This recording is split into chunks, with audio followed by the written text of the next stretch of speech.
Buenas noches con todos, me presento. Soy Diana, asesora académica de la empresa Visitur.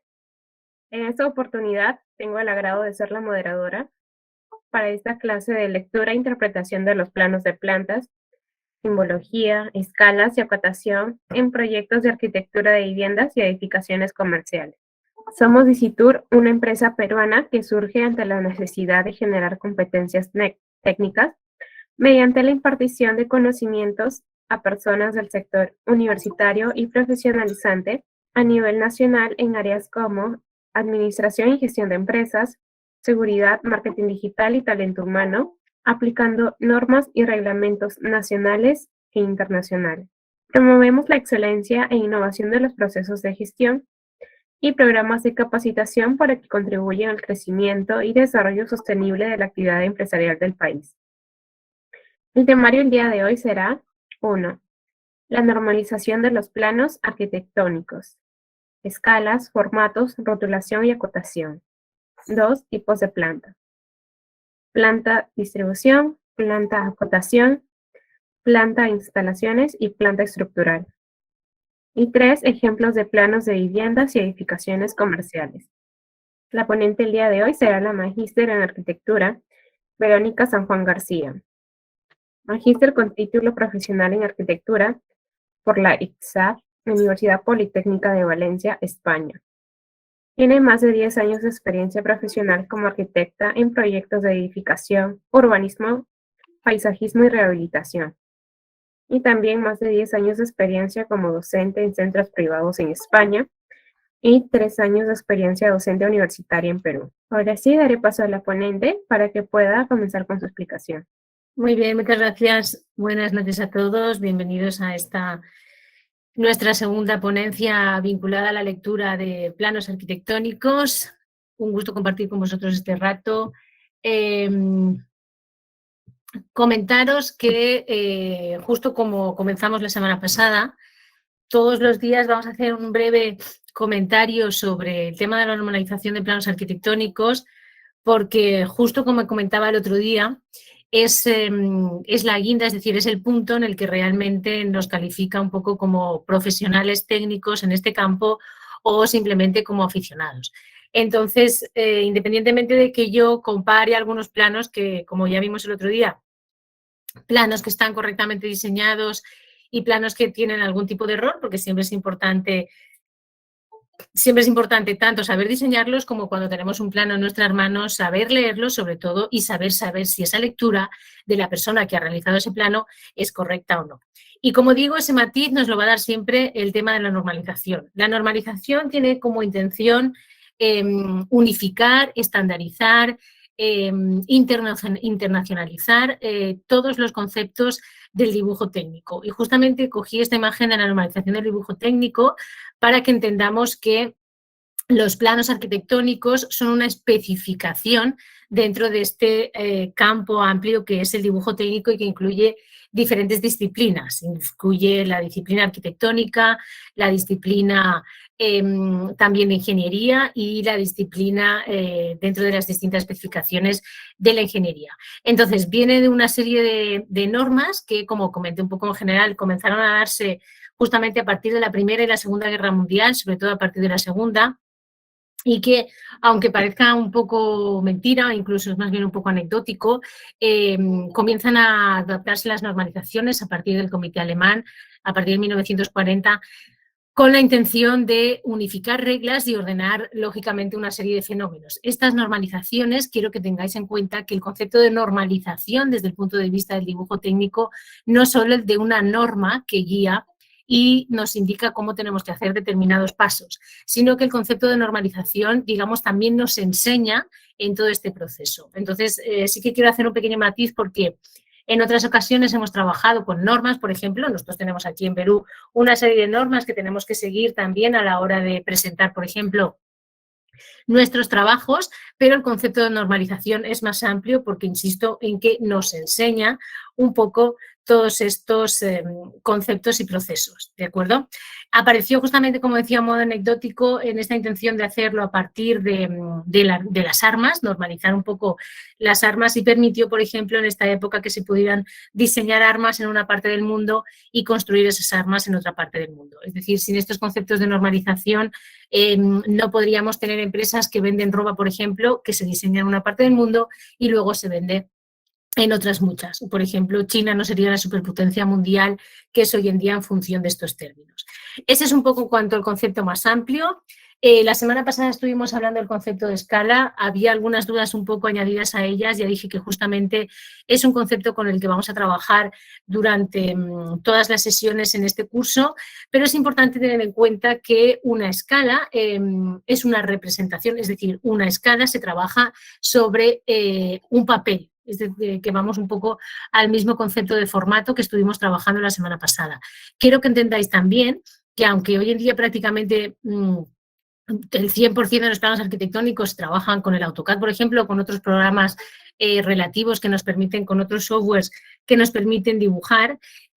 Justamente un resalte que hice la semana anterior es que entendamos que aunque nosotros estamos trabajando con un software, con un programa digital, al final la intención es que nuestros planos todos se impriman. ¿Por qué? Porque la intención de imprimir los planos es doble. En primer lugar, tenemos que presentar esos planos a nuestros clientes y, en segundo lugar, para que nuestros planos cumplan con todos los requisitos de construcción y normativos, etcétera, necesitamos presentarlos a las distintas autoridades. Como dije el otro día, autoridades municipales, del Colegio de Arquitectos, del Colegio de Ingenieros o a nivel estatal. Y para eso necesitamos imprimirlos. Y este concepto es muy importante porque implica que cuando nosotros decidamos cuál es el tamaño del formato del papel, que también le vamos a dar un pequeño repaso ahora, hemos decidido, al final, ese dibujo viene representado en una escala. ¿Qué significa eso? Que nosotros lo que hacemos es una proporción. Nosotros no estamos dibujando a una escala totalmente real. Si nosotros dibujásemos a una escala real, nuestros dibujos serían a escala 1:1, ¿de acuerdo? Pero no dibujamos al tamaño real, sino que las hacemos más pequeñas, es decir, trabajamos siempre con escalas de reducción, como aparece aquí abajo, en el campo arquitectónico. Entonces, estas escalas de reducción normalmente implica que nosotros vamos a estar en torno a estas de 1:200, 1:50, 1:100, 1:200, 1:500, 1:1000 y también a estas de topografía de 1:2000, 1:5000, etcétera. Y luego tenemos también los planos de instalaciones. Los urbanísticos, que son justamente los planos que estuvimos viendo la semana pasada, que estarían en torno a unos 1:5000 y unos 20.000 aproximadamente, y las escalas de ampliación, que sí que ya comenté, que solo se utilizaban en el caso de piezas en ingeniería industrial. ¿Por qué? Pues porque las piezas de ingeniería industrial a veces son muy pequeñas y lo que hacemos es ampliarlas para descubrir cada uno de esos detalles. Al final, una escala es una fracción, es decir, es un dividendo que establece una relación entre la dimensión del dibujo y la dimensión de la realidad. Si nosotros estamos trabajando con estas escalas, por ejemplo, con una 1:100, que es una escala habitual que nos vamos a encontrar en los ejemplos de hoy, significa que una dimensión del dibujo representa, si la multiplicamos por 100, representa una de la realidad. Ya dije que en este sentido, esta proporción matemática la podemos hacer de una manera muy simple en los planos arquitectónicos, porque todos los planos arquitectónicos siempre trabajan con una misma unidad, que son los metros. Eso es un concepto importante que cuando veamos, por ejemplo, los planos de detalle, también tenemos que matizar. Todos los planos arquitectónicos siempre están en metros, entonces la unidad de referencia siempre va a ser 1 metro. ¿Qué significa? Que cuando nosotros tengamos una unidad en el dibujo, que obviamente tenemos que decidir qué unidades estamos dando, por eso digo que cuando trabajamos en el software, que lo hacemos automáticamente, este proceso mental desaparece porque al darle a imprimir, él solo lo hace automáticamente y por eso estoy haciendo un poco toda esta explicación como para recordarlo. Significa que si nosotros lo multiplicamos por 100, esa unidad de mi dibujo, ¿de acuerdo? Ese es el valor real, en la vida real, que representa 1 metro. Luego que veamos algún plano, haremos un poco el ejemplo con la referencia para hacerlo. Este es el concepto básico de, que digo yo, para que entendamos el concepto de la escala y el concepto de la multiplicación. Pero hoy, justamente como el otro día teníamos un poco de confusión con este tema de las escalas, he incluido este pequeño ejemplo en el que es la manera en la que yo, por ejemplo, en España les enseñaba a los chicos a hacer una escala gráfica. Y lo voy a utilizar un poco porque como el otro día surgieron esas dudas, por lo menos nos ayuda a entender esta parte de la proporción matemática que yo estoy diciendo. Obviamente, nosotros en las escalas arquitectónicas, como he dicho antes, vamos a trabajar en torno a estas. Pero si entendemos el concepto de escala gráfica a partir de aquí, es mucho más sencillo entender esa relación matemática, esa operación matemática que estoy diciendo que aplicamos.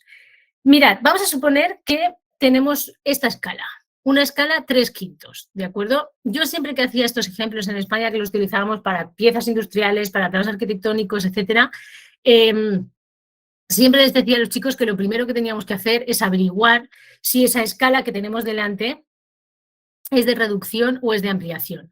Obviamente, si el numerador, que es el de arriba, es menor que el número de abajo, la escala es de reducción. ¿Qué significa eso? Significa eso que cuando yo vaya a representar mi objeto en mi papel, en mi dibujo, ese objeto me va a salir a un tamaño menor. ¿De acuerdo? Ese es el primer punto de partida. Si tuviéramos un dividendo, por ejemplo, que fuera 8/3, el número de arriba es más grande que el de abajo y por lo tanto nos saldría una escala de ampliación. Y al salir una escala de ampliación nos saldría un dibujo más grande que el real. Dicho este punto de partida, necesitamos una referencia, que es la referencia real. Esta referencia real en este dibujo que se me ha ocurrido cuando he preparado las diapositivas es esto. Vamos a suponer que esto es mi objeto real, que en este caso es un rectángulo cuyo lado más largo mide 5. Ojo, que en este caso no estamos indicando unidades, no estamos diciendo si son 5 centímetros, 5 milímetros, 5 metros, 5 lo que sea. Pero para entender el concepto de escala gráfica, esto nos da igual. ¿Por qué? Porque lo que nos interesa saber es que estos son 5 unidades. ¿Cuáles son esas 5 unidades? Estas que he colocado sobre esta recta de aquí. Esto que tengo aquí es una aplicación, es una de las aplicaciones más importantes del teorema de Tales dentro del punto de vista del dibujo técnico y literalmente es una calculadora. Es la manera en la que, por ejemplo, los romanos aplicaban escalas, que aunque parezca mentira, ellos mismos ya aplicaban estos conceptos de escala justamente porque Tales de Mileto lo había inventado. ¿En qué consiste esto? Mirad, yo tengo una imagen, un objeto de referencia, que es este de aquí, que mide 5 unidades. Yo me trazo una recta horizontal y sobre esa mido 5 unidades. Insisto, lo único que me importa es que cada una de estas unidades, de estos trocitos, sea igual. Yo lo he hecho un poco a mano, ¿vale? Pero tendrían que ser todas iguales. Pueden ser 5 centímetros o 5 trocitos de lo que a mí me dé la gana, ¿de acuerdo? Se habla de unidades, no se habla exactamente de si son centímetros, metro, lo que sea. Muy bien, y ahora viene la aplicación del teorema de Tales, que tiene varias, como por ejemplo una media proporcional, la cuarta proporcional, la sección áurea, si alguien conoce un poco del tema, de ahí derivan todas esas cosas. Y a partir de aquí lo que sucede es que yo me trazo una línea, que es esta de aquí, con una inclinación. ¿Con qué inclinación? Es decir, este ángulo de aquí que yo estoy tomando puede ser un ángulo cualquiera. Podría ser un ángulo más cerrado, podría ser un ángulo más abierto, da exactamente igual. La cosa es que esté inclinada. ¿Y qué es lo que hago? En la línea que acabo de trazar, trazo el número de unidades que en vez de en el denominador, que es el que hemos puesto en esta línea horizontal, coloco el número que está en el numerador, las 3 unidades en este caso. Una vez yo ya tengo los dos números, es decir, el de arriba se coloca en la parte de abajo y el de abajo se coloca en la parte de arriba. Una vez yo tengo estos dos números, lo que hago es unirlos con esta flecha que está así como en rojo anaranjado. Y esto, de acuerdo, es literalmente una multiplicación. ¿Por qué? Lo vais a entender muy fácilmente. Porque la escala lo que está haciendo es convertir lo que antes medía 5, lo está convirtiendo en 3. Y esto es, por eso os digo que es una calculadora literalmente, porque lo que ha hecho es transformar esta figura que medía 5 en una figura más pequeña que ahora, cuyo lado más largo mide 3. Entonces, esto significa que estos 5 unidades son las medidas reales y estas 3 unidades son las medidas de mi dibujo que yo he decidido reducir. Esta es lo primero que yo tengo que hacer cuando tengo una escala gráfica.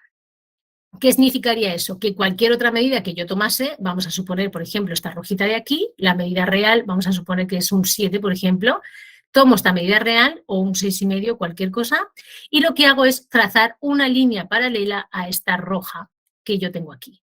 Trazando una línea paralela a esta, me sale la flecha y me lleva a este punto. Eso significa que esta medida nueva más larga aplicada a esa escala gráfica, es decir, multiplicada por 3 y dividida por 5, nos da este valor de aquí debajo. Y este sería el nuevo valor en el que hemos aplicado esta escala gráfica. Digo que esto es un poco absurdo porque luego cuando, por ejemplo, se lo explicaba a los chicos, todo el mundo lo entendía bien, hacían bien siempre los ejemplos y demás. Quiero que entendáis que es súper importante y siempre hago la explicación de que los romanos lo hacían porque la ventaja de este tipo de métodos, que literalmente, insisto, es una calculadora, es el hecho de que los romanos hacían estos trazados en el suelo. Entonces, ellos hacían estos trazados de las dimensiones que les interesaba en el propio suelo y obtenían, digamos, las proporciones correspondientes para trabajar en mayor tamaño o un menor tamaño, ¿de acuerdo? Todo esto, en resumidas cuentas, para que entendamos que tenemos un objeto real, que nosotros siempre en los planos arquitectónicos lo que vamos a hacer es reducirlo. Ahora bien, con estos dos ejemplos vemos la proporción que estábamos diciendo antes. Vamos a hacer el supuesto de que tenemos una proporción arquitectónica, una escala arquitectónica, perdón, que sería una escala 1:100. Con la misma comparativa que tenemos aquí, significaría que en mi dibujo esto mediría 1 y en la realidad lo que pasaría es que tendría un rectángulo mucho más grande cuyo lado grande mediría 100. Y entonces tengo exactamente la misma proporción que estamos viendo aplicada en esta escala gráfica. Esto mide 100 y esto mide 1. ¿De acuerdo? Este es mi dibujito pequeño en mi formato, en mi papel, y esto es la realidad. ¿Sí?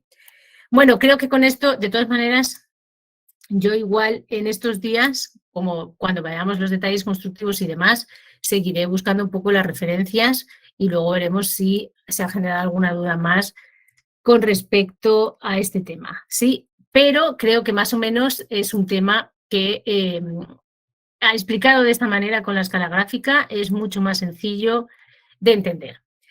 Bueno, visto esto, que ya entendemos un poco que lo que hacemos es comparar la realidad, con el trabajo que tenemos nos vamos a los formatos. Los formatos son absolutamente imprescindibles, justo por lo que estaba comentando antes, porque nosotros cuando presentamos nuestro proyecto lo vamos a hacer en unos formatos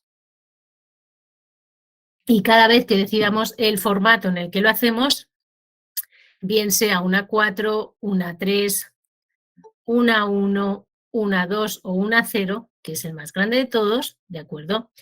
Vamos a tener que decidir la escala, ¿sí? Y para eso es importante que nosotros sepamos este concepto de las escalas normalizadas que utilizamos en arquitectura.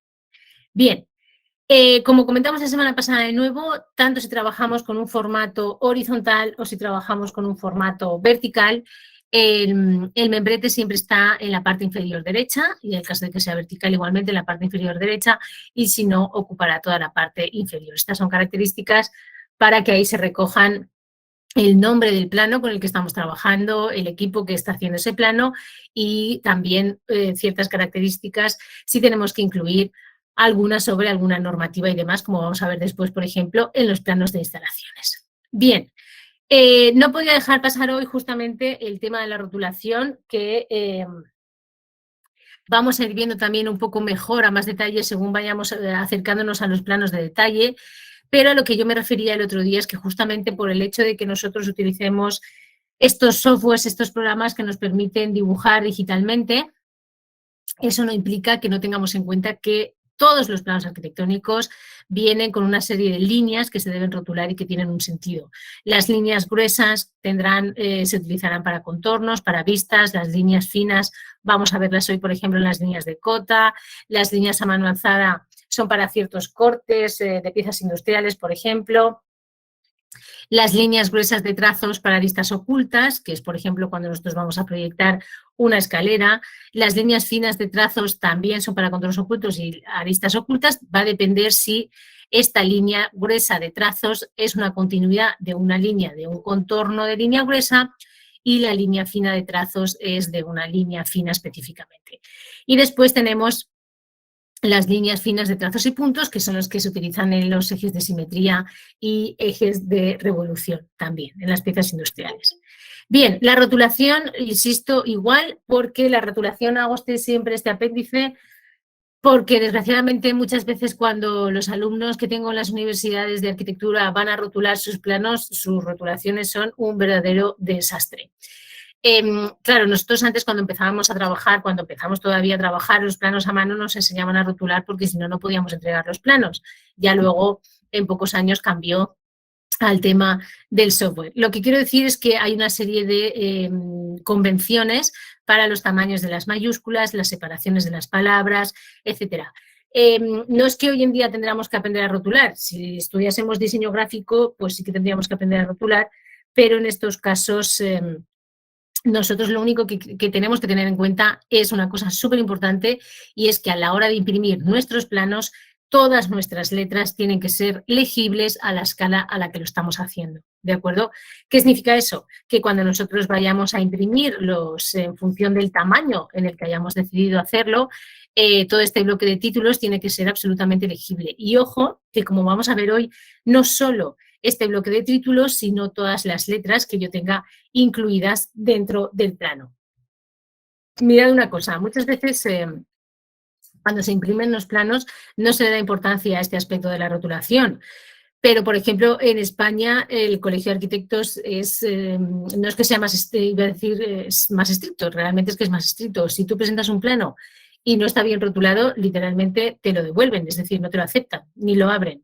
Si no se entiende perfectamente lo que pone en el membrete y no es legible, que es una de las cosas que vamos a ver hoy también, realmente lo devuelven y tú tienes que volver a cambiarlo. Entonces son consideraciones importantes desde el punto de vista institucional y sobre todo, ya no solo desde el punto de vista institucional, sino por un poco todo este tema de la normalización. Se supone que nosotros estamos aprendiendo a leer planos y a hacer planos para que nuestro plano sea capaz de leerse en cualquier parte del mundo. Si solo lo puedo leer yo, que estoy trabajando con el software y cuando lo voy a imprimir no se puede leer o la letra es demasiado grande o la letra es demasiado pequeña, no tiene ningún sentido esta intención de estandarización y de internacionalización de la que estamos hablando. ¿De acuerdo?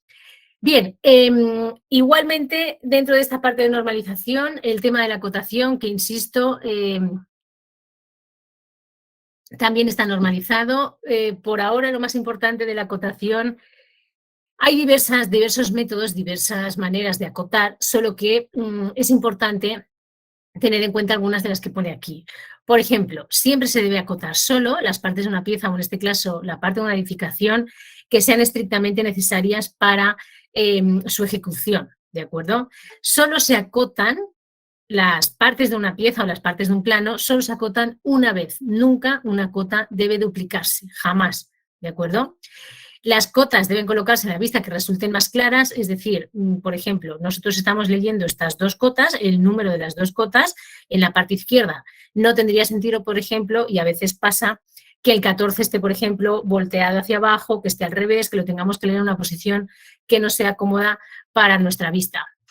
Y después también tenemos que tener en cuenta determinar que se expresan siempre con las mismas unidades. Normalmente ya he dicho que nosotros en todos los planos arquitectónicos vamos a trabajar con metros, pero ya he dicho que lo que se puede hacer en ciertos casos, si estamos cambiando un poco de dimensiones, es anotar, especificar en una nota si las cotas están en centímetros, si están en metros, etcétera. Ya digo que normalmente en los planos arquitectónicos no se hace así, ¿sí? Solo ya en el caso de que tengamos algún detalle y demás.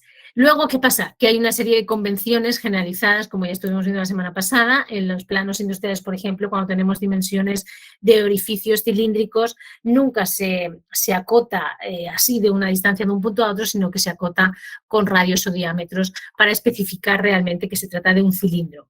¿Vale? Nosotros ya dije que estas especificaciones no las saltamos tanto, pero es verdad que nosotros también, cuando tenemos radios o curvaturas, siempre debemos acotar. también con radio y con diámetro. Muy bien, una vez hecho este repaso y este comentario general, vamos a hablar específicamente sobre los tipos de plantas, que es un poco la parte más importante del tema de hoy. Vamos a ver, en primer lugar, tenemos la planta de distribución. Las plantas de distribución son, como indico aquí, son las plantas generales. Las plantas de distribución son las plantas más importantes de un proyecto arquitectónico, es decir, es donde nosotros vamos a leer toda la información importante al respecto, es decir, donde vamos a entender cómo es ese edificio. Y ojo, porque lo que vamos a ver de aquí en adelante en los tipos de plantas es como complementario de toda esta información. ¿Qué quiero decir con eso? Y lo digo porque hay veces que cuando se trabajan los proyectos arquitectónicos pasa. Las plantas de distribución son las plantas que sirven de referencia al resto de planos que vamos a ver después, al plano de acotación, al plano de instalaciones y al plano de estructuras. Si las plantas de distribución están mal diseñadas, ¿de acuerdo? El resto de planos están mal. Eso es lo que quiero decir. Es decir, el resto de plantas que vamos a trabajar dependen íntegramente de esta planta. Por eso nosotros en el proceso de diseño es la planta a la que más tiempo le dedicamos, porque hasta que no tomamos la decisión final de que una planta de distribución ya se queda en esas áreas o en esos tamaños o en esas disposiciones que tenemos de los elementos o de los ambientes, no se comienzan a trabajar las de acotación, las de estructura y las de instalaciones. Y esto quiero que tengamos en cuenta porque es una consideración muy importante. Por tanto, y no solo desde el punto de vista del diseño, sino también desde el punto de vista de la ejecución de obra, como estuvimos hablando la semana pasada, es imprescindible que todos los trabajadores también sepan leer este tipo de plantas.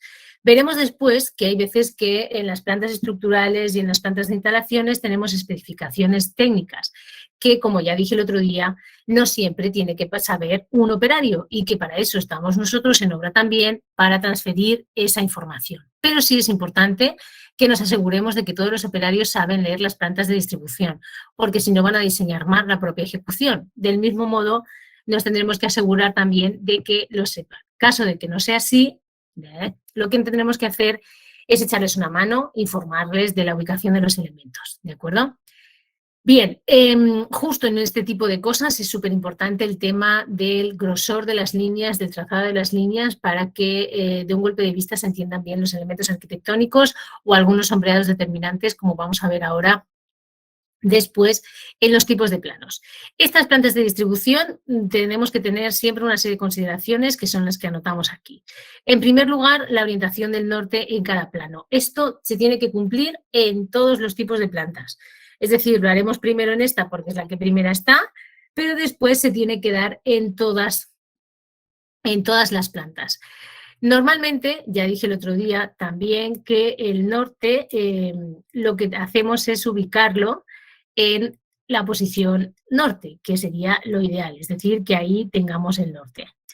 Esto es lo que debería estar en todas nuestras láminas. Caso de que, por ejemplo, por el tamaño de la lámina, vamos a hacer el supuesto de que por el tamaño de mi formato y de mi plano, porque de repente mi plano está girado, me conviene más que el norte de repente esté allí, porque me va a entrar a una escala mayor. No pasa nada, no hay problema si el norte está girado, como vamos a ver también en algunos ejemplos.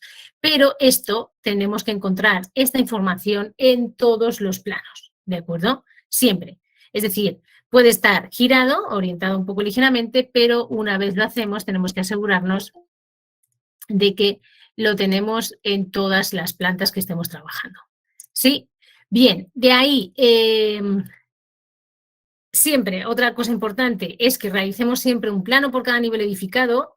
Justamente aquí en Perú hay veces que cuando se trabaja con las plantas de ciertas viviendas, por ejemplo, se utilizan formatos más grandes y ahí meten varias plantas, por ejemplo, el primer nivel y el segundo nivel. Siempre que la escala sea una escala, por ejemplo, ya en 1.100 o en 1.50 no hay problema. Pero normalmente lo ideal, y esto es por un tema de lectura y de que también no haya confusión en la ejecución de la obra cuando se esté realizando, Lo ideal es que cada planta a nivel tenga un plano diferente, para que justamente en la lectura del plano, en el membrete abajo, en la parte derecha, haya una lectura que sea primer nivel y otro plano que ponga segundo nivel, y que así no haya posibles confusiones. Después, se debe trabajar con la máxima escala que acepte el formato con el que estamos presentando el documento. Justamente por eso he dicho que en algunos casos puede que yo el norte lo gire, siempre el tamaño al que está saliendo esa edificación tiene que ser el máximo que entre en el tamaño en el que estamos presentando. Por eso he dicho que nosotros decidiremos también ese formato en función de la información que también vamos a transferir. Después, es un plano en el que se enfatiza la distribución y materialidad de espacios. Debe aparecer el mobiliario, así como puertas, ventanas, etc. Mirad, esto es sumamente importante. Ojo que dice distribución y materialidad. Nosotros, por ejemplo, por eso os estoy diciendo que nosotros en España, por ejemplo, utilizamos a veces ciertos tonos de sombreados en los procesos de, por ejemplo, en las zonas húmedas, ¿vale? En las zonas húmedas que tenemos baños y cocinas, a veces utilizamos un sombreado que representa ya la propia cerámica. Y ese tipo de cosas es importante porque, insisto, ayuda mucho a la hora de hacer una apreciación rápida, que además justamente normalmente el operario en obra no se tira 2 horas leyendo el plano, sino que solo está unos minutos. Y entonces, en este tipo de conceptos nos ayuda bastante.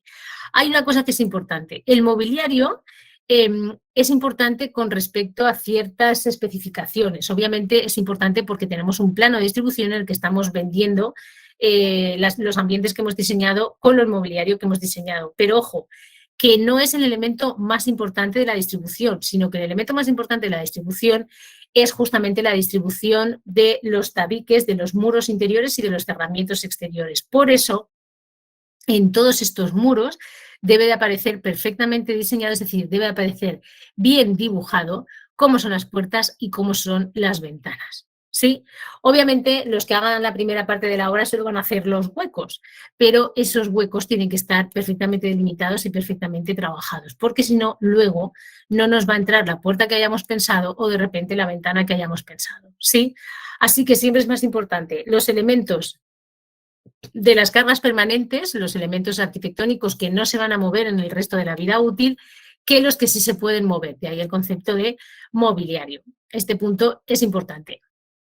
Y después debe incluir la nomenclatura de los ambientes. Esto hay veces que sí se pone y hay veces que no. Nosotros, por ejemplo, sí lo ponemos siempre en España, como digo, por una cuestión de utilidad. ¿Por qué? Pues porque he dicho antes que esta planta de distribución es la planta que nos sirve de guía para el resto de planos que trabajamos. Entonces, para ubicarnos después, por ejemplo, en los planos de instalaciones, es importante que cuando trabajemos un plano sepamos dónde está la cocina, dónde está el servicio higiénico, etcétera. ¿Por qué? Pues porque en los siguientes planos ya no vamos a incluir el mobiliario. Y justamente en la distribución lo que te ayuda a entender cuáles son los usos específicos es justamente ese mobiliario.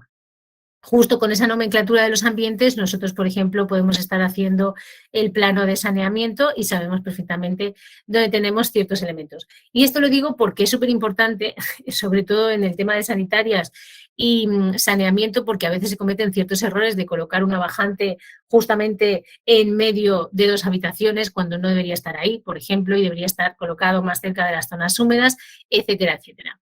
Entonces, son pequeños detalles que nos ayudan no solo a nosotros que diseñamos, sino a las personas en obra para que no se cometan ciertos errores que luego pueden ser fatales para la vida útil de nuestra edificación.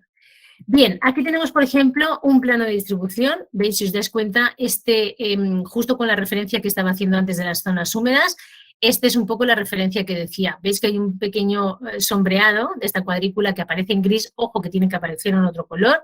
No debe aparecer la misma nomenclatura, es decir, el mismo color. No tiene mucho todavía, no tiene muy bien rotulado todavía el tema de los tabiques, que deberían ser más oscuros para distinguirse de las ventanas, pero todas las puertas están bien diseñadas, están centradas, están dejando el espacio suficiente para que los operarios puedan trabajarlas. Se distingue la zona de la cocina, la de los servicios higiénicos y las ventanas, ¿ves? Se entiende que esta es de 2 hojas, esta es de 3 hojas, esta también es de 2 hojas y aquí tenemos una pequeña terraza con todo este tema abierto. Doble hoja aquí y aquí una hoja más grande y otra hoja más pequeña. Aquí tenemos otra pequeña ventana del servicio higiénico, aquí otra de aquí y otra en el comedor. Esta lectura es súper importante. ¿Por qué? Pues porque nos está indicando cuál es el macizo de los elementos. Y ojo que si os dais cuenta, sí que aparecen ciertos ductos, es decir, ciertos elementos que después vamos a constatar si se tratan de elementos estructurales, porque esto de aquí todo tiene pinta de tratarse de una columna, pero va a ser el plano estructural el que nos ayude a entenderlo. Obviamente, en cualquier obra primero se diseña, se trabaja, se ejecuta la estructura y posteriormente la distribución de muros. Siempre tiene que estar la estructura integrada en estos planos de distribución. También lo digo. ¿Por qué? Porque aquí, por ejemplo, Nica me ha pasado a veces de referencias que ha habido ingenieros arquitectos que entregan a los clientes los planos y no les ponen la estructura.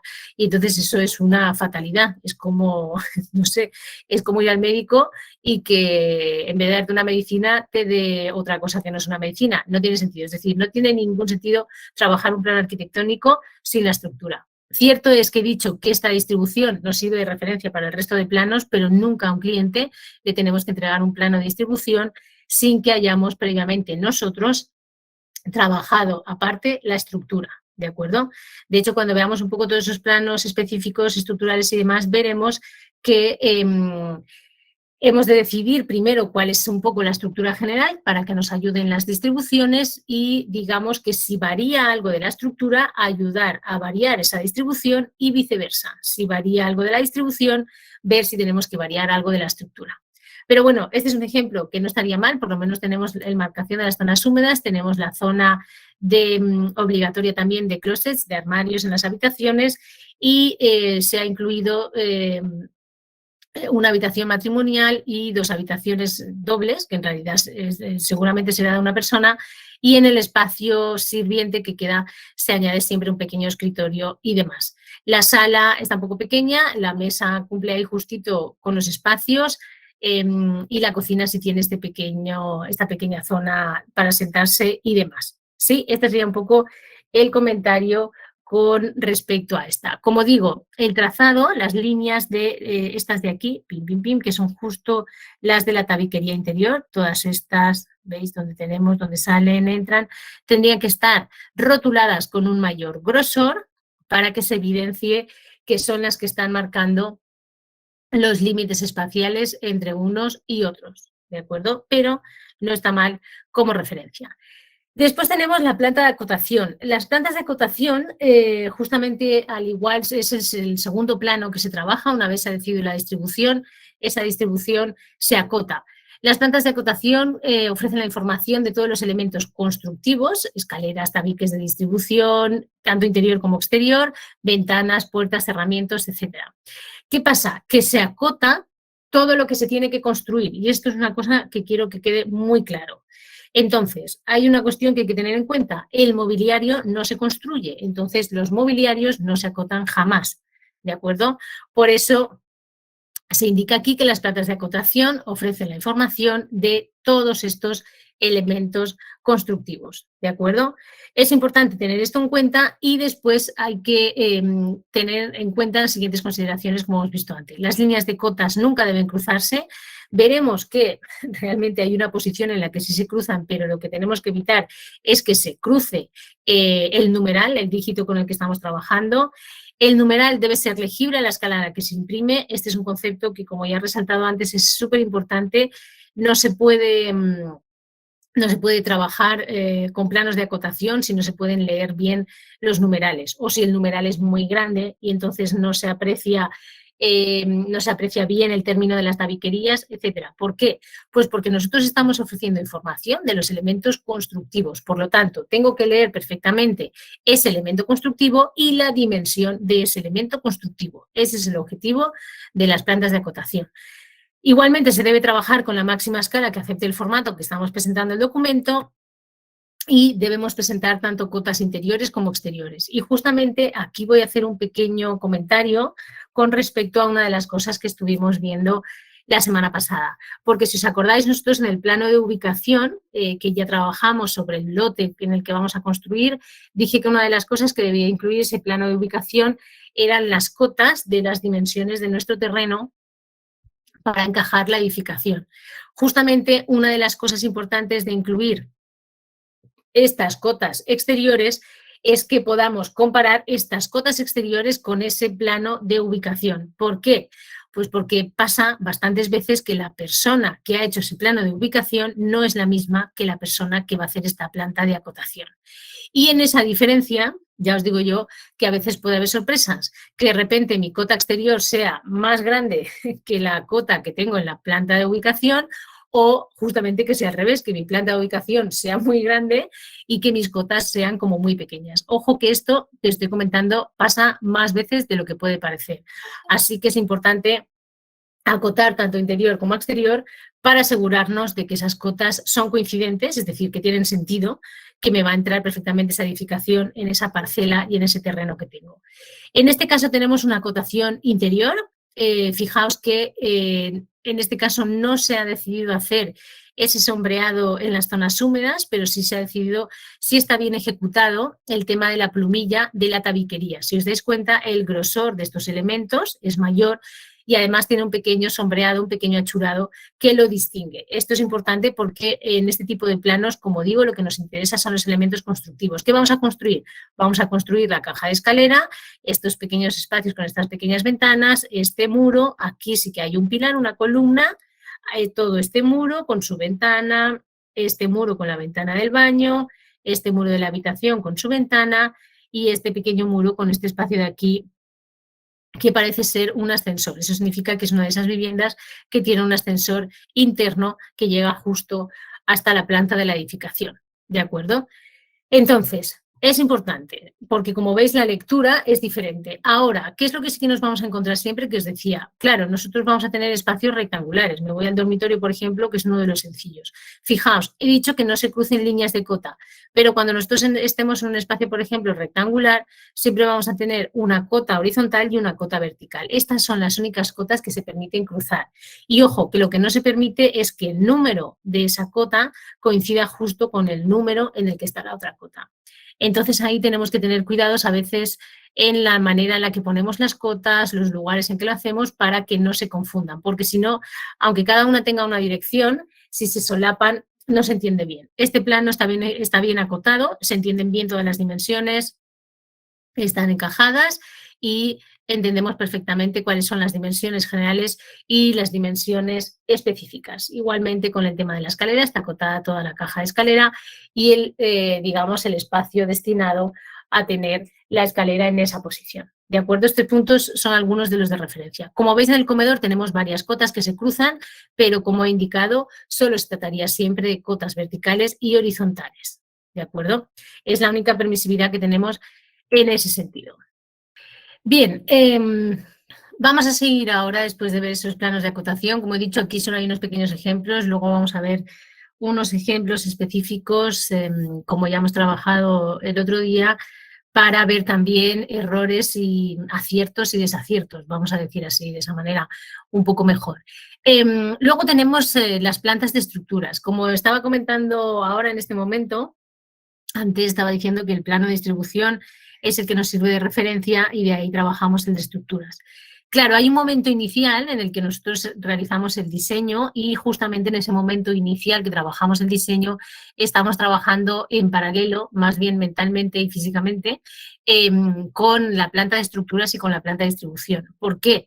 Pues porque, a ver, voy a poner un ejemplo muy sencillo, porque no tiene sentido que nos haga una distribución, vamos a suponer, fantástica y que luego que es uno de los errores que a veces se comete, trabajar primero en los planos de distribución y después trabajar los planos de estructura, y eso es un verdadero desastre porque a veces suele pasar que me sale una columna en una zona o en medio de una habitación, o me sale una columna en medio de un comedor, que es una de las cosas bastante habituales y demás. Y ese tipo de errores, si a veces los habéis constatado en alguna obra, vienen dados justamente en el proceso de diseño porque la persona que los ha hecho no ha trabajado inicialmente con los dos planos a la vez. Por eso siempre es importante que desde el momento en el que se comienza a diseñar se esté planteando la opción estructural desde el punto de partida. ¿De acuerdo? Se trabaja en paralelo en esa fase inicial, casi justo antes de ver cómo de grande va a ser un ambiente, o cómo de grande va a ser la cocina, o cómo de grande va a ser la sala, o cuántos servicios higiénicos me van a entrar, etcétera. ¿De acuerdo? Eso sí, ya, el plano de estructuras como tal, que no es la decisión estructural, por eso digo que la decisión estructural hemos de trabajar en esa parte inicial, pero el plano de estructuras como tal ya tiene como he indicado aquí, la finalidad de aportar una información técnica referente a los elementos estructurales de la edificación y sus características constructivas. Ojo, esta terminología que he indicado es una terminología importante.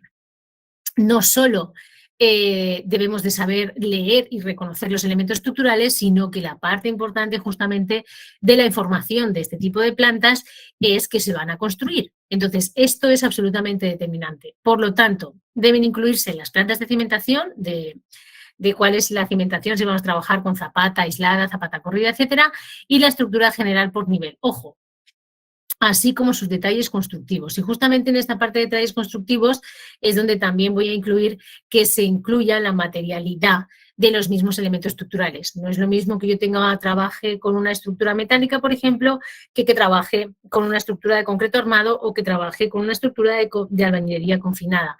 Tenemos normativas diferentes, disposiciones diferentes, etcétera, ¿sí? Entonces, se debe distinguir, las consideraciones principales que tenemos que tener en cuenta son que se deben distinguir el plano de cimentación del estructural, es decir, y entenderse perfectamente cuál es la relación entre ellos y de preferencia trabajarlos a la misma escala. ¿Qué pasa? Pues que hay veces que el espacio físico que ocupamos al trabajar la fundación, que es la cimentación, es más grande que después el plano estructural de la edificación. Y muchas veces el plano de cimentación viene a una escala más pequeña y después el plano de estructuras a una escala más grande. Esto lo podemos hacer siempre que tengamos operarios que ya tengan experiencia en la lectura de planos, porque si son novatos seguramente se van a liar. Y es normal que así sea, porque están trabajando con dos escalas diferentes y entonces si se está comenzando a adquirir este concepto de escala, no lo van a entender. Entonces de repente salen mal algunas cosas por tamaño. Por eso de preferencia siempre es importante que estén trabajados a la misma escala. Y es más, no solo eso, sino que el plano de cimentación, en el propio plano de cimentación, no solo se entienda la cimentación, sino la estructura que va a conectar con esta cimentación. Es decir, si estoy haciendo una zapata aislada, que se entienda perfectamente cuál es el tamaño de la columna que recibe esa zapata, y si tengo una zapata corrida, cuál es el tamaño del muro que recibe esa zapata corrida. ¿Por qué? Pues porque hay una serie de consideraciones muy importantes desde el punto de vista estructural, como son la excentricidad, que es lo que genera a nivel de cálculo momentos flectores que luego hay que tener en cuenta en los cálculos de las armaduras, por ejemplo, y que si no está bien diseñado ese plano y no entienden bien nuestros operarios eso, en vez de hacernos bien las columnas a eje con respecto a la zapata o los muros a eje con respecto a la zapata, si se desvían, por ejemplo, 5 o 10 centímetros, que puede parecer no mucho, pero desde el punto de vista estructural es mucho, me está generando una excentricidad para la cual yo no he realizado ese cálculo estructural. Conclusión, falló en el sistema. Es decir, no es probable que me falle la cimentación, pero sí es probable que me falle el muro en un momento dado y se produzcan ciertas grietas. Para evitar todo eso, que todo esté perfectamente diseñado y que se entienda perfectamente la ubicación de los elementos de cimentación y de la estructura que conforme todos los elementos estructurales de la edificación. Los detalles constructivos deben aparecer en ese mismo plano en el orden de la ejecución de obra. Esto es absolutamente determinante. Es decir, normalmente no vamos a trabajar solo con un plano de estructuras, vamos a tener varios. Entonces, en primer lugar, el plano de estructuras se trabaja en el mismo orden en que se ejecuta la obra. Obviamente, primero hacemos la cimentación. Por lo tanto, el primer plano que tiene que estar es el de cimentación. Los detalles constructivos pertinentes que haya en ese plano tienen que ser los que vamos a ejecutar en la cimentación. Es decir, no me pongas en el plano de cimentación un detalle estructural de cubierta porque no tiene sentido. Es más, no va a tener sentido y, como he dicho antes, puede provocar errores, lecturas erróneas que luego vamos a tener que corregir, revisar, etcétera, etcétera. Para evitar eso es mejor que hagamos una planta de estructuras nivel por nivel, como hemos visto antes también en la planta de distribución, y que nos aseguremos de que en cada nivel incluimos los detalles constructivos que sean necesarios, para asegurarnos de que todo el mundo va a leer en el orden de ejecución correcto la información necesaria para cada etapa de la ejecución de la obra. ¿De acuerdo? Y si la información técnica requiere comentarios específicos, estos deben adicionarse en el plano. Comentarios específicos justamente se refiere al tema de la materialidad que he comentado antes. No es lo mismo que trabajemos con una estructura metálica que con una estructura de concreto armado, y la ejecución tampoco es exactamente la misma. Entonces ahí hay ciertas apreciaciones que la norma nos guía para poder realizar y ejecutar de manera correcta. Todas estas terminologías están todas incluidas en la memoria técnica descriptiva, pero si hay alguna determinante, como por ejemplo puede ser el tema de las soldaduras a realizar en obra, debe estar incluida también en este tipo de planos, ¿sí? Entonces aquí, por ejemplo, y ya os voy a decir que cuando avancemos un poco con los planos de acabados y demás, veremos algunas especificaciones en los planos de estructuras. Aquí tenemos un plano de estructura. Se entiende, pero todavía no está perfectamente indicado en este caso. Mirad, se entiende perfectamente donde tenemos las columnas, que están sombreadas, ¿vale? ¿Qué es lo que tendría que tener este plano además? Que cada columna estuviese perfectamente acotada. Es decir, que ¿por qué? Porque como os dais cuenta, esta es aquí y esta, que es la de la caja de escaleras, es un poco más grande. Entonces, todas ellas deben estar acotadas. Los vacíos deben de siempre marcarse con esa cruz, con esa línea discontinua, ¿sí? Y normalmente, por ejemplo, os diré que nosotros, en el caso de que tengamos diseños de escaleras, cuando tenemos un vacío de la escalera, no incluimos el dibujo de la propia escalera, porque para eso es un hueco. Esa es la diferencia entre los elementos de forjado. Aquí también hay otro hueco que debería marcarse, y aquí hay otro vacío que debería marcarse también con lo que tenemos al completo. Eso sí, afortunadamente lo que sí se entiende es que se trata de una losa unidireccional y cada una de estas rayitas implica que son las viguetas. Por lo tanto, lo que le faltaría remarcar en este caso es que marcar así, con esta línea, que todo esto son forjados unidireccionales que cargan en esta dirección. Insisto, los vacíos deberían marcarse como vacíos, y esto, que se trata seguramente de un balcón, está un poco raramente ejecutado, porque normalmente nosotros en las viguetas, en el balcón, las hacemos justo en la posición inversa para que trabaje mucho mejor. Pero eso ya serían puntualizaciones específicas del caso. Sí, por lo menos se entiende, es decir, se entienden los elementos estructurales, falta acotarlos. En esa parte específica tenemos todas las columnas, sí que están acotadas los pórticos. Afortunadamente, los pórticos sí que tenemos todas esas dimensiones del pórtico en general, pero nos faltaría, como indico, el tamaño específico de cada una de ellas, y obviamente esta solo es una información de un primer nivel, de un primer piso. Tendríamos que ver si tenemos especificaciones técnicas que tendríamos que nombrar, todo ese tipo de cosas que estaba comentando antes al respecto. Bien, y después vamos con los planos de instalaciones, con las plantas de instalaciones. Las plantas de instalaciones también tienen la finalidad, justamente como los planos de estructuras, de aportar una información técnica referente a todas las instalaciones necesarias en cada tipo de edificación. ¿Qué pasa? Nosotros, por ejemplo, si estamos realizando una vivienda, por ejemplo, no es necesario que hagamos una planta de incendios, accesibilidad y seguridad, por ejemplo. Pero si tenemos un local de acceso público, sí que tenemos otras consideraciones. Estas consideraciones específicas de las plantas de instalaciones ya nos las vamos a encontrar en función del tipo de proyecto que estemos haciendo. Las que sí deben incluir sí o sí es la planta de electricidad e iluminación, la planta de fontanería y saneamiento, o sanitarias, que se llama aquí, la planta de climatización. Estas no están típicas aquí, aunque hay algunos que ya lo están incluyendo, porque depende mucho del clima. Por ejemplo, nosotros en ICA todavía, excepto en los centros comerciales, no hay plantas de climatización en viviendas, porque el clima es se adapta bastante bien a todas las estaciones del año. La planta de incendios, accesibilidad y seguridad, me ha faltado anotar aquí, es la que sí tenemos que hacer de manera obligatoria en los locales de acceso público, y las plantas de cumplimiento de normativas. Estos son algún tipo de especificaciones que a veces tenemos que cumplir con respecto a las normas, por ejemplo, a la E060 y a la E070, de las normas técnicas de concreto armado y de albañilería confinada, en el que hay una serie de datos que tenemos que asegurar que estamos cumpliendo. Y entonces ahí hacemos como una serie de planos adicionales en los que incluimos esa información. Obviamente, el plano base, que ahora lo voy a retomar, de todos estos es el plano de distribución. Ojo, el plano de distribución puede incluir, y esto lo comento porque hay veces que sí, hay veces que no, puede incluir el mobiliario o no. ¿Qué es lo ideal? Lo ideal es que lo ideal es que lo incluya, y ahora os voy a decir por qué. Lo ideal es que lo incluya, pero ojo, es decir, justo por el tema de las plumillas y de los grosores de las líneas, que sabéis que le hago bastante hincapié mientras lo estamos comentando, es el hecho de que nosotros tengamos en cuenta que ese tipo de lectura lo que prima es que si tengo un plano de electricidad, lea todos los elementos eléctricos. Si tengo un plano de sanitarias, lea todos los elementos sanitarios.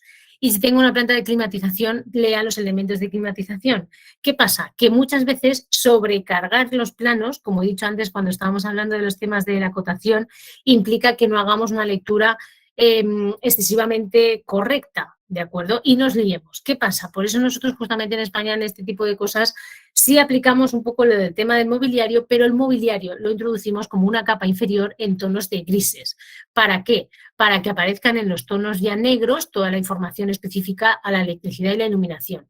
¿Y por qué es importante que hagamos, que incluyamos ese mobiliario que obviamente se puede mover, pero es importante que lo hagamos? Bueno, pues porque como no lo hagamos, y eso me ha pasado aquí ya varias veces, te vas a encontrar de que la disposición que está prevista en la habitación en una cama, pues justo donde va a dar el cabecero de la cama, de repente te han puesto un enchufe y la conexión de la antena de la tele.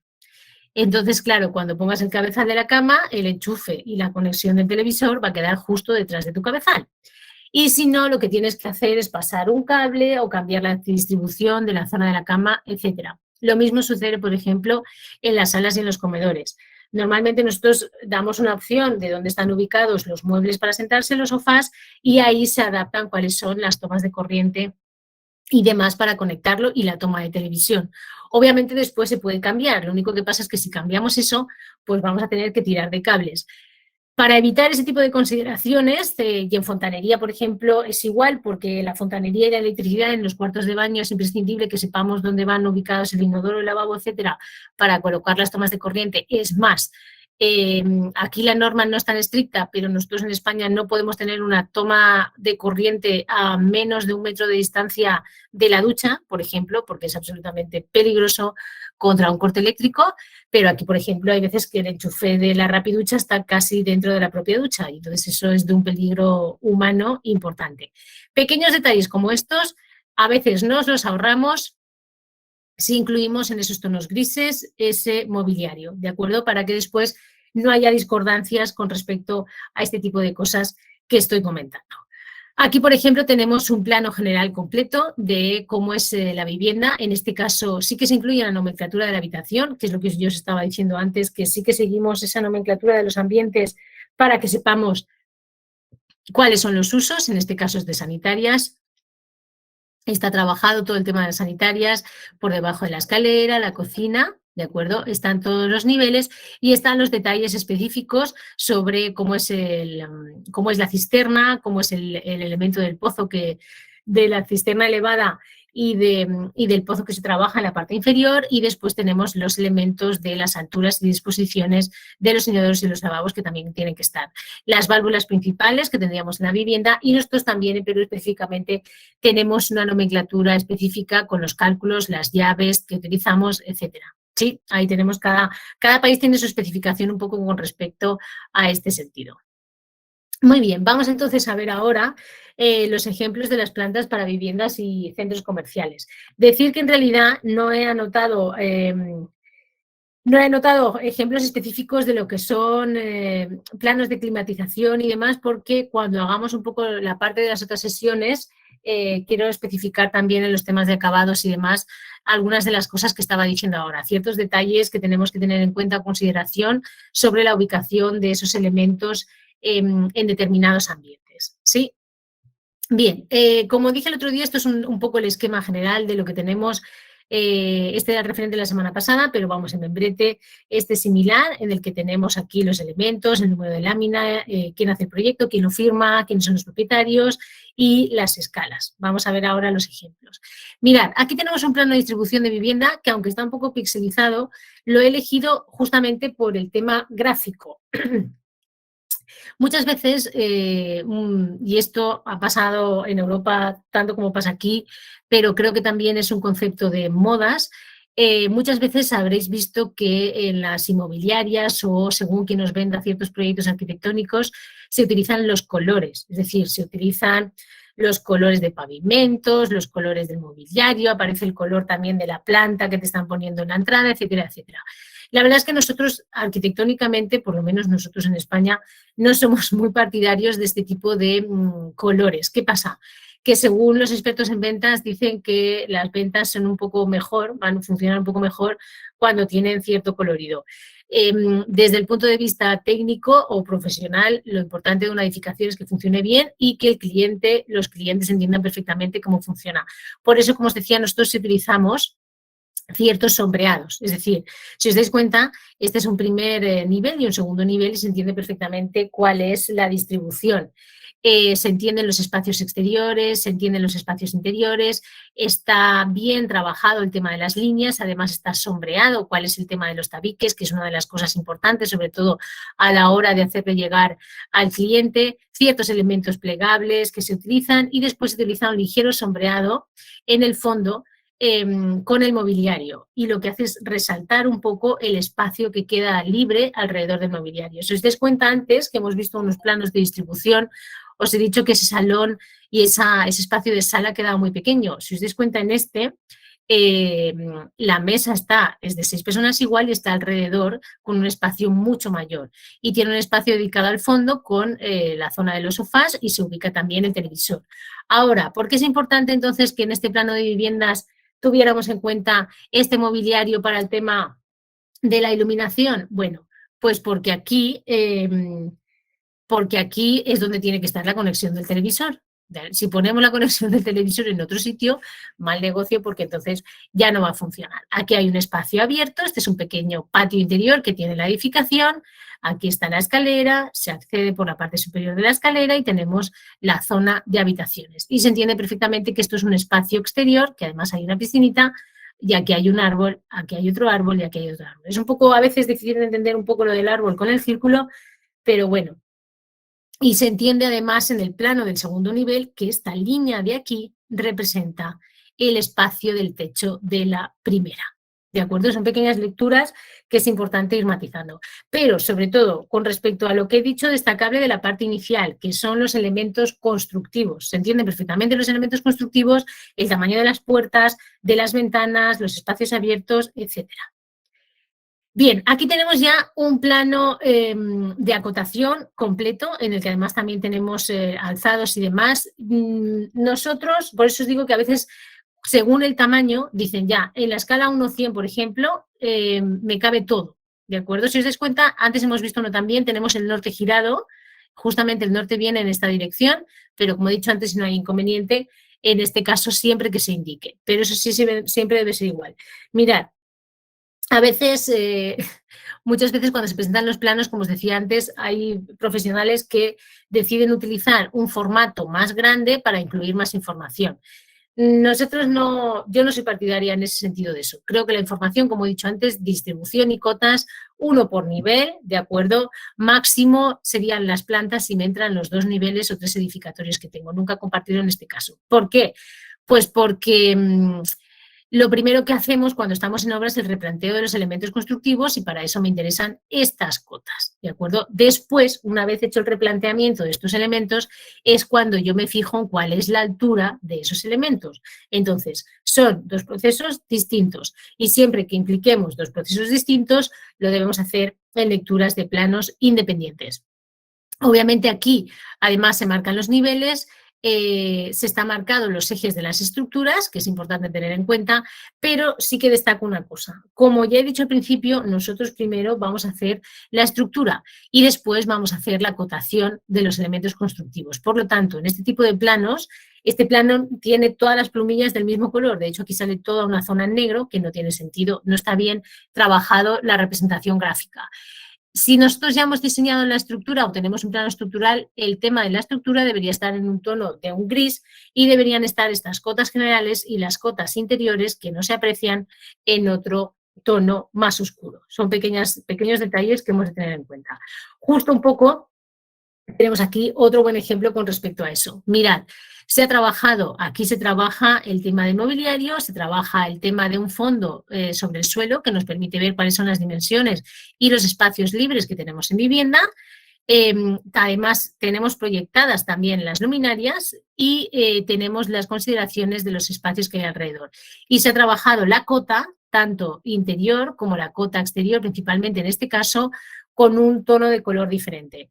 Esta puede ser una opción. También, en este caso, perfectamente, estas cotas que están en rojo, perdón, podrían aparecer en negro y su lectura sería igualmente fácil de entender. Además, se marcan también los ejes y los cortes que se van a realizar, que son los que ya veremos en las próximas sesiones. Y después tenemos un plano de estructuras. Este está un poco pixelizado, pero se entiende. Mirad, este es el plano de fundaciones, donde aparece, veis, todo la cimentación, todo es una zapata continua, todo es una zapata corrida. El elemento de la escalera, aquí parece que solo hay una zapata aislada en este punto y lo demás son cimentaciones continuas, ¿de acuerdo? Es una cimentación continua, una cimentación corrida que trabaja con unanimidad. ¿Qué pasa? Justamente aquí es lo que yo estaba diciendo al principio. Están dibujados los ejes, pero no están perfectamente acotados. Veis que hay un montón de líneas de cota 1, 2, 3, 4, 5, 6, 7, 8. Hemos de tener en cuenta un poco cuál es el proceso que va a hacer el operario en obra y no cargar de información. ¿Por qué? Pues porque sería interesante, veis aquí en el segundo nivel, en el plano estructural, ya tenemos aquí los elementos estructurales, que además parece que son tipo pantalla. Estos elementos tipo pantalla tendrían que estar perfectamente dibujados aquí para distinguirlos y que nosotros sepamos y que el operario sepa a la hora de trabajar con la cimentación dónde va a tener esas armaduras que conecten con todos los elementos. ¿Por qué? Pues porque al final lo va a necesitar. Aquí están los detalles de las cimentaciones y de las vigas y de las columnas, pero, insisto, el fallo que tiene es que estos detalles solo están en corte y no están ubicados específicamente donde ellos tengan que saber dónde tienen que ubicar esos elementos. Y eso es una cosa imprescindible. ¿Veis? Aquí tenemos uno, debería estar indicado aquí. Otro, este debería estar indicado aquí, con un trazado diferente para que se vea la continuidad de esos elementos. Bien, y luego vamos con los planos de instalaciones. Aquí tenemos un plano de instalaciones. Este plano de instalaciones está bien trabajado, justo lo que decíamos antes. Si os dais cuenta, aparece todo el plano de distribución, incluido el mobiliario, en un fondo gris. Y ya aparece el tema de la luminaria ubicada y la distribución de los cables. En este tipo de instalaciones siempre es importante localizar siempre dónde están las cajas de registro y dónde está el tema de los termomagnéticos y demás para ubicar los circuitos de la vivienda, pero en este caso se entiende bien cuáles son esos elementos. Insisto que a veces este tipo de cortes específicos con distancias, con lo de las letras y los números, no siempre es clarividente. Siempre en los planos de instalaciones tenemos unas nomenclaturas, una simbología específica que nos da la propia norma que hemos de cumplir. También, normalmente nosotros en viviendas vamos a trabajar con un sistema unifilar, monofásico, y en locales comerciales vamos a trabajar con un sistema trifásico que además requiere unos cálculos un poco distintos, ¿de acuerdo? Hay que anotar cuáles son los cuadros de cargas generales y demás. Esto es un complemento de lo que se trabaja en el cálculo de instalaciones en la memoria descriptiva. Y después, por ejemplo, tenemos algunos ejemplos de locales comerciales. Me ha costado encontrar algunos ejemplos así específicos porque justamente aquí en Perú existe este concepto del local comercial que puede ser tanto un centro comercial como puede ser una bodega que alguien tenga en su casa. Entonces, desgraciadamente, este tipo de conceptos de bodega que alguien tiene en casa no se trabaja específicamente con este tipo de planos. Pero bueno, es un plano de un restaurante en el que sí veis, este plano sí tiene bien dibujadas los grosores de las líneas, ¿sí? Veis que estas líneas, que son las de las particiones, tienen un mayor grosor y se distinguen. ¿Veis? Se distingue de todos los elementos abatibles, de las puertas. Aquí hay un elemento vertical que es un poco disuasorio para el acceso al baño, no es un muro completo. Tenemos el acceso al baño de hombres y al baño de mujeres, tenemos su barra, está bien trabajado, ¿de acuerdo? Y después tenemos aquí un espacio específico ya donde tenemos la barra y la zona de cocinas y demás. No se ha trabajado un sombreado de fondo preexistente, pero los elementos de mobiliario están bien ubicados y están bien diseñados. Las distancias en las que se han establecido son correctas y son válidas y se entiende perfectamente, digamos, lo que yo estaba comentando antes de dónde tenemos un muro realmente y dónde no lo tenemos eh, específicamente, ¿sí? Entonces es un buen ejemplo. Aquí tenemos un ejemplo que ya me he ido un poco a las cosas que más conozco en España, porque nosotros trabajamos, muchas veces la parte industrial trabajamos con naves industriales, que son lugares donde se almacenan, bueno, también serían un poco locales comerciales parecidos quizás a estos locales que nosotros tenemos con respecto a Sodimac, este tipo de centros, ¿de acuerdo? Pero bueno, son prácticamente lugares de almacenaje y de producción, ¿sí? Y una zona, que es esta inferior de aquí, donde tenemos toda la zona de oficinas. Entonces, son espacios sectorizados que responden normalmente a estructuras de grandes luces. En este caso, no parece que sean demasiadas grandes luces porque aquí hay columnas en medio, pero bueno, son sistemas de estructuras metálicas con grandes luces, recepción de camiones, etcétera. Y justamente pongo esto porque la acotación, que se lee en chiquitito, está bien trabajada. Y nosotros en estas naves industriales trabajamos con un sistema como de producción de pórticos, es decir, así como en las viviendas trabajamos con distintos ambientes, siempre intentamos buscar en la máxima rentabilidad. Normalmente estos son espacios muy rectangulares donde se hace una planificación como más industrial, es menos arquitectónico de interiores y más industrial. Y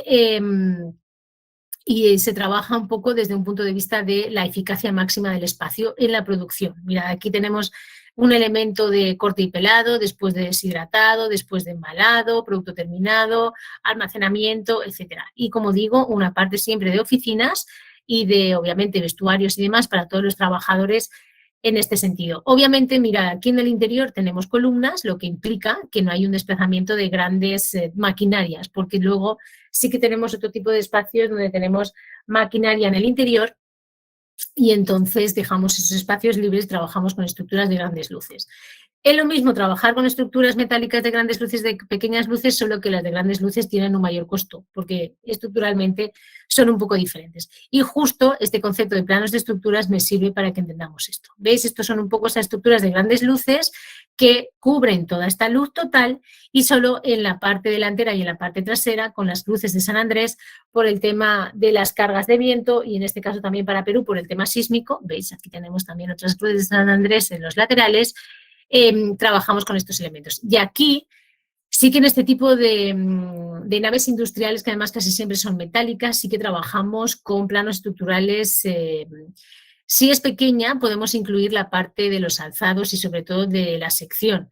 ¿Por qué? Porque si no, muchas veces, porque esto sí que es como muy mecánico. El tema de las estructuras metálicas sí que es un proceso estricto y estas distancias se tienen que medir bien, es mucho más exacto a la hora de colocar una columna en el punto exacto en el que ha sido diseñado y entonces, como los elementos ya vienen prefabricados, hay un equipo que se encarga de controlar de que esto llegue en su punto, se coloque perfectamente y encaje perfectamente con toda esa información y contribuya al detalle, ¿de acuerdo?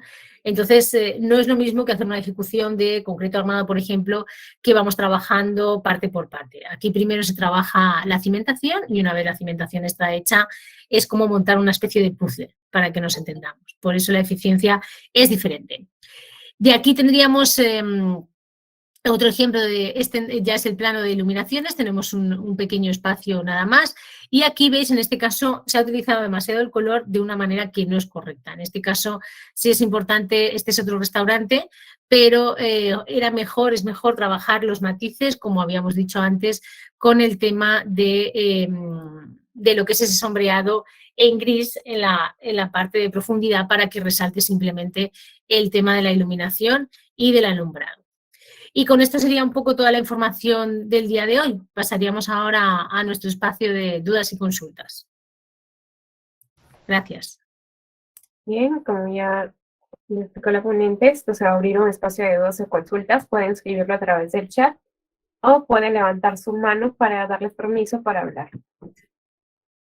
Buenas noches, saludos y bendiciones para todos y bueno, para el arquitecto en especial que con su ponencia de hoy pues hemos nutrido más nuestros conocimientos.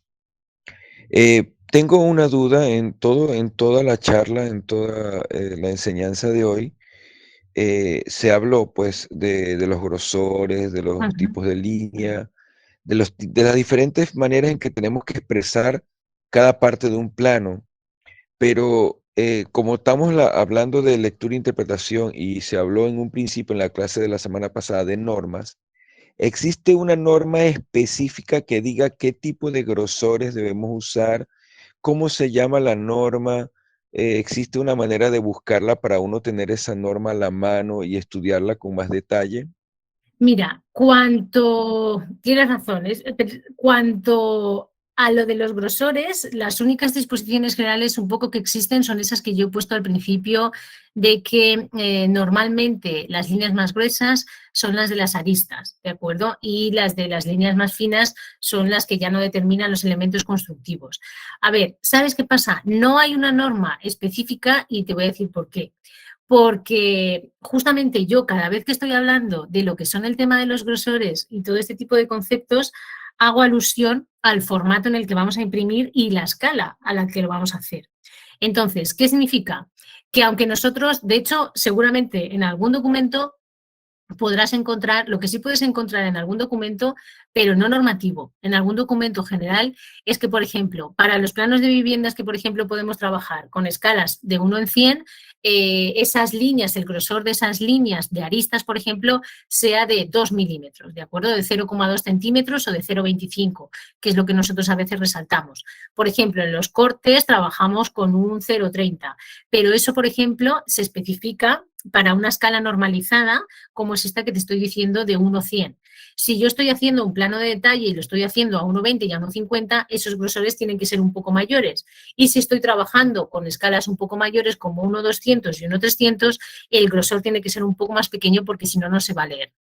En realidad, la única manera en la vida que yo conozco, no conozco ninguna norma específica, sino que esto es lo que se hace después del uso, para que nos entendamos. La única manera en la que yo, por ejemplo, he aprendido, y reconozco que todos mis compañeros arquitectos en España hemos aprendido por igual, es haciendo pruebas de impresión. Es decir, nosotros cuando estudiábamos, por ejemplo, y teníamos las entregas, el día de antes de la entrega teníamos que tenerlo todo terminado porque estábamos solo haciendo un día de pruebas. Porque en ese sentido en España eran muy estrictos. Si no estuviera bien representado, te lo suspendían literalmente. Entonces tenías que dedicarle ese tiempo. Sí que hay, como te digo, una serie de normalización, por ejemplo, en planos de viviendas de escala 1-100, que ahí sí que te digo te puedes regir con respecto a esos. Un 0,20, un 0,25 en el corte, en las aristas y un 0,1 en todo lo que son el resto de elementos, por ejemplo. Pero lo mejor es que a través del AutoCAD hagáis las pruebas de impresión, que por cierto, las pruebas de impresión hoy en día se pueden hacer en PDF, no es necesario tener una impresora física, sino que a través del PDF y en el propio Adobe poniendo escala 100%, tú ya ves cuál es el detalle que te está saliendo. Entonces es el mejor consejo que te puedo dar. Bien, Roberto, le agradezco su respuesta. También Muchas gracias, profesora. Muy Gracias. bien. También hay mano levantada de Víctor Espinosa. Ingeniera, para agradecerle bastante el enriquecimiento de conocimiento que nos brinda a cada uno de nosotros. También agradecerlo. No hay palabras para agradecerle infinitamente que nos actualiza en cuanto a la construcción civil y de la lectura de planos. Tengo una duda, ingeniera, lo que es de plano estructural, no le he comprendido bien esa partecita, ¿me lo puede repetir, por favor? Mira, lo del plano estructural es que ya he dicho que teníamos este como ejemplo, pero ya he dicho que utilizaría también cuando hagamos el tema de los acabados uno específico. En el plano estructural se tiene que leer sí o sí dónde están los elementos estructurales, que es lo principal. En este caso, si tenemos un sistema porticado, donde tenemos las columnas, que aquí las tenemos, donde tenemos las vigas, que aquí las tenemos. En este caso, la información es correcta de las vigas porque están con su tamaño, no se lee muy bien, pero pone ahí su ancho por su largo. Y después, en este caso, estas pequeñas líneas de aquí que representan la colocación de las viguetas, lo que significa que se trata de una losa unidireccional en el que aquí tenemos en esta posición las vigas principales y aquí tenemos las vigas secundarias, ¿de acuerdo? Entonces, ¿qué pasa? que hay cierta simbología o convencionalismo en la expresión de estos elementos. Por ejemplo, aquí muchas veces se trabaja aquí porque se utiliza también este armado superior que se coloca respecto al momento positivo y se indica también cuál es esa profundidad de esos elementos. Pero lo ideal, como he dicho antes, es que esas viguetas no aparezcan ahí, sino que aparezcan en un plano de detalle en el que se indica dónde están las viguetas específicamente y que se marque solo cuál es la dirección de carga de la propia estructura. Pero veremos otro ejemplo, no os preocupéis. Sí, eso es lo principal. ¿No resuelta la duda? Os mostraré otro ejemplo positivo. Muchas gracias, ingeniera. Gracias. Alfredo Guasaspiche también tiene la mano levantada. Buenas noches. Buenas noches. El que le habla es Alfredo Guasasquiche desde Chincha. En verdad que sí estaba bonita el estudio para los planos. Me ha servido bastante porque en algunos casos, yo soy maestro constructor, ¿ya? Y en algunos casos, en lo que ustedes ahorita no han dado la explicación, en muchas oportunidades nosotros no hemos sabido, al menos yo, no he sabido cómo hacer las cosas de acuerdo al plano, ¿ya? Y a veces también hemos tenido la oportunidad de que hay planos que no vienen especificados o con errores, que a veces uno como maestro de obra hay que saberlo corregir, ¿ya? Y agradezco bastante porque me está sirviendo bastante este programa porque aprendo más y de paso corrijo los errores que quizás he podido cometer. Y también para poder mejorar en mi trabajo y corregir algunos planos que quizás puedan venir, o sea, equivocados, ¿no? Gracias y buenas noches. Muy bien, muchas gracias. Sí, es importante eso, porque es que una de las cosas que yo quiero resaltar no solo es la manera perfecta en la que uno tiene que hacer los planos, porque como tú has dicho, hay veces que el arquitecto o ingeniero te va a alcanzar un plano que no esté correctamente hecho. Entonces, una de las cosas importantes es reconocer los aspectos que están, los aciertos, como estaba comentando antes, que sí evidencian algunos planos, así como los desaciertos que no tienen algunos. De todas maneras, yo siempre insisto en que la figura de la persona que hace el plano, bien sea el ingeniero o bien sea el arquitecto. En ese sentido, nunca hay que tener inconveniente en lanzar una pregunta o cualquier duda o consulta que se haga y que te la puedan responder. No siempre es así, la verdad es que no todos los profesionales dan siempre esa información al alcance de todo tipo de trabajadores, pero bueno, en la insistencia, en la insistencia y en el intento de, como tú estás diciendo, de realizar un mejor trabajo, creo que es un objetivo común de todos los profesionales de la construcción. Gracias. Bien, Paola P. también está levantando la mano. Buenas noches, arquitecta. Una consulta. Si quisiera yo construir mi casa, ¿sería lo mismo contratar a un arquitecto como un ingeniero? ¿O cuáles serían las diferencias, no, más puntuales?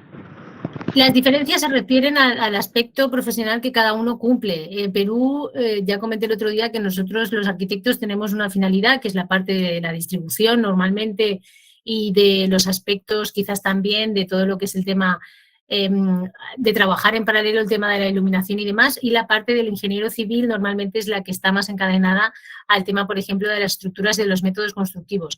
¿Qué pasa? Yo siempre soy partidaria de, claro, justamente lo he dicho antes, es que nosotros en España tenemos la formación, digamos, completa porque no existe la figura del ingeniero civil como tal, sino que somos nosotros los arquitectos los que decidimos, por ejemplo, el tema de la decisión estructural. ¿Qué hago yo aquí en Perú? Trabajar en paralelo, como dije el otro día, con el ingeniero civil y con los ingenieros eléctricos y demás, que son los que tienen que firmar los planos correspondientes para la ejecución. Pero sí que aconsejo siempre que así sea cuando se contrata cuando se contrata a un arquitecto que igualmente debe firmar una serie de planos y el ingeniero debe firmar otra serie de planos, que el arquitecto tenga, por ejemplo, súper importante que el arquitecto tenga claro cuál es el sistema estructural que se va a aplicar. Si no lo decide él, que lo decida conjuntamente con un ingeniero, pero que trabajen en paralelo. Porque si no, las discrepancias entre las dos profesiones a veces no nos llevan a mejor puerto y viceversa. Entonces, lo ideal es que en ese sentido, sobre todo por el tema de la parte estructural, haya un consenso entre las dos partes a la hora de hacer un trabajo en común que sea una edificación. Por lo demás, por temas de distribución y todo lo demás, es el arquitecto en que se encarga de hacerlo. Solo que hay veces que cuando el arquitecto lo hace, viene el ingeniero civil, coloca la estructura con criterios diferentes a los que tenía el arquitecto y entonces pasan cosas como lo que he dicho antes, que aparece una columna en medio de la sala donde no debería estar o en un punto en el que no debería considerarse, por ejemplo. Sí, ese es el principal inconveniente. Hay que intentar hacer el consenso entre las dos partes. Muchas gracias, arquitecta. Ya, gracias. Bueno, agradecemos mucho esto que nos hayas podido compartir tus conocimientos, Verónica. Gracias a También vosotros. agradecemos también la presencia de todos aquí los presentes por continuar hasta el final de la clase. Y nada, los esperamos la siguiente semana. Sí, muchas gracias nuevamente. Que tenga bonita noche. Buenas noches, muchas gracias a todos.